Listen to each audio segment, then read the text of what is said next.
in the room is, if there aren't any questions, we are kind of strict on time, so we'll need to take it down. ASAP. You have a question? Not quite sure it's a question. I'd just like to know if there's anything in place for the future, because it's been, 70 years since World War II, and we are now friends with Germany, we are now friends with Japan, and so what's going to happen? I mean, yes, here we're still continuing to fight, but what about the greater world? How are we going to keep them realizing that there's still a problem here? Something to be done for the future. And that's unless we do it through arts and films, as the Jews have done for so many years. So I think the question, it's a great question. You're asking us to predict the future, which I don't know if that's fair for our panelists. But one thing I can say, and Hanna, you can add, in my experience, I've never seen this type of mobilization, this global, essentially uprising in support of Palestine, and it is growing. It is massive.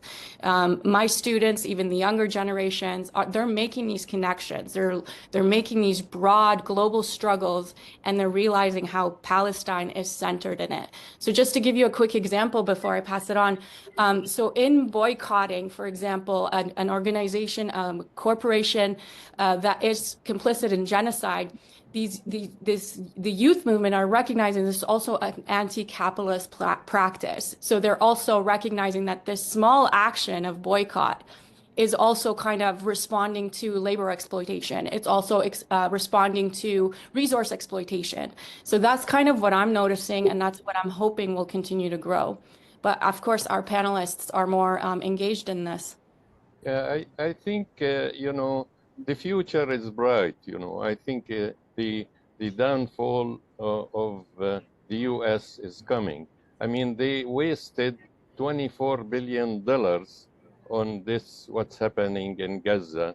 And the day after, as everyone's seen, it's not in their, with their wishes. It's against their wishes. Look at what's happening in Gaza. So they wasted really $24 billion. 70% of the bombs that dropped on Palestinians in Gaza and Lebanon are from the US. And how much the US can afford.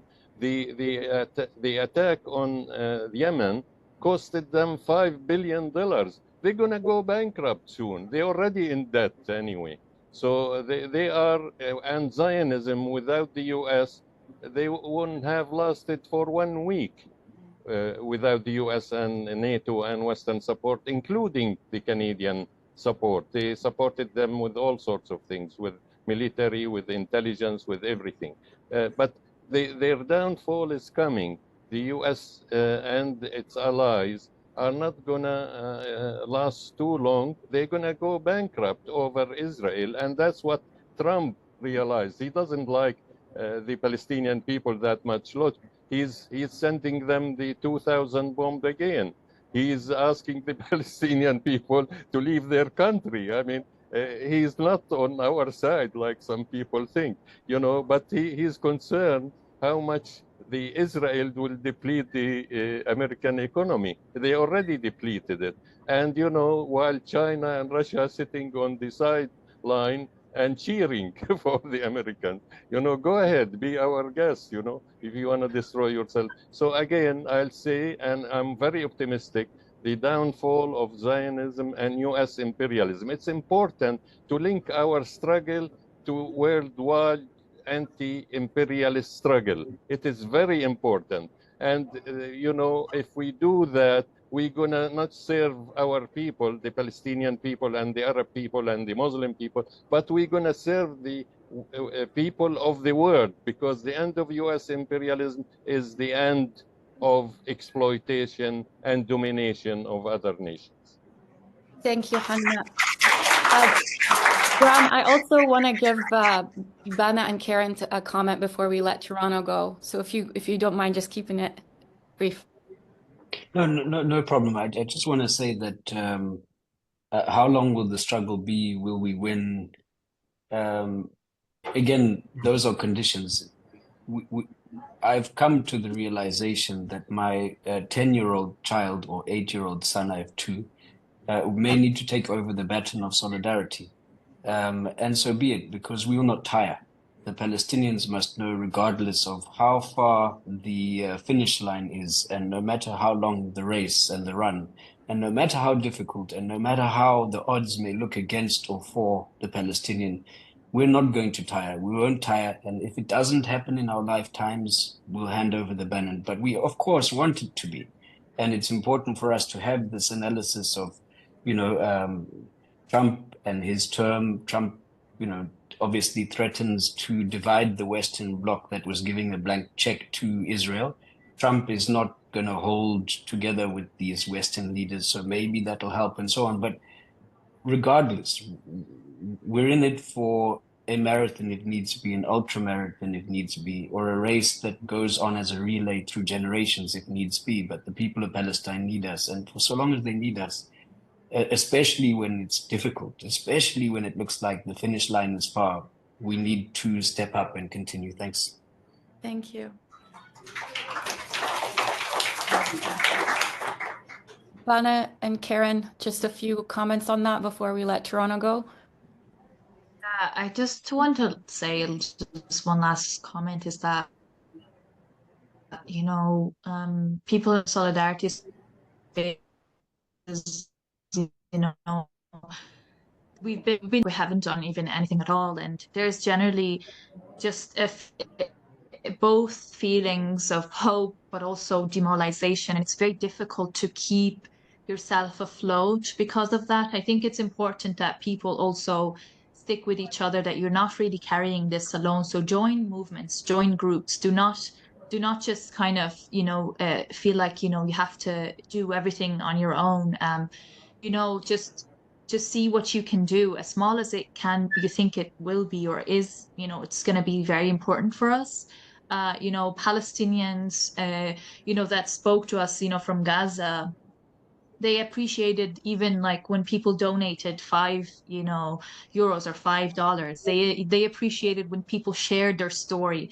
I think everything counts for us in Palestine. I think your solidarity is very important. I know that there's generally like the people having all sorts of discussions about strategies and unfortunately sometimes that can also lead to pragmatism. And I think it's important not to have the tools in front of us be less strategic and be more pragmatic. I think, no, we need to be strategic, but also hopeful for something that, that isn't a concession. I think we should never make concessions on behalf of Palestine and Palestinians. We should make sure that we're constantly asking for more. I think in a movement where we're used to being suppressed, sometimes our demands become smaller and smaller. In fact, no, we need to raise the roof and raise the demands. We need to continue raising those demands. I think the Palestinians deserve that, but we ourselves deserve that. I think we need to live in a world content with who is living among us as well. And also, the fact that we work in institutions and have to work by institutions and companies and have to deal with those, companies, institutions that are complicit. And we don't want to have to live in a world like that. So I think, yes, it might be a little bit, demoralizing for some people, working for so long and feeling like we haven't achieved anything. But trust me, in Palestine, we see that effort as beautiful, and we appreciate that. So I just have to say that on behalf of Palestinians right now. Thank you. Thank you.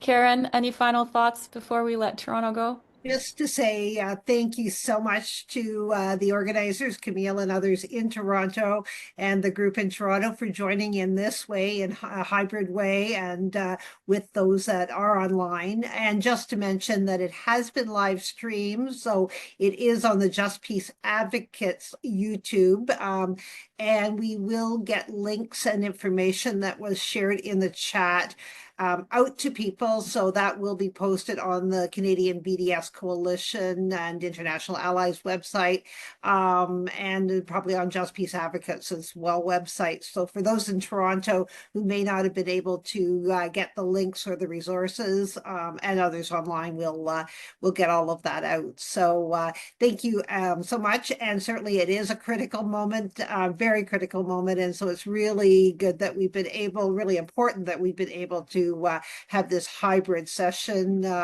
at this time. And certainly for those who may be interested in being part of the Canadian BDS Coalition and International BDS Allies as organizations, do be in touch, do get a hold of us, and we'd be glad to speak with you. I think what's made us stronger through these last number of years is being able to have groups from across Canada and Quebec and now internationally where we can share our work and this kind of a forum and keep the bar set high, as Bana has just said, and move forward in solidarity towards liberation.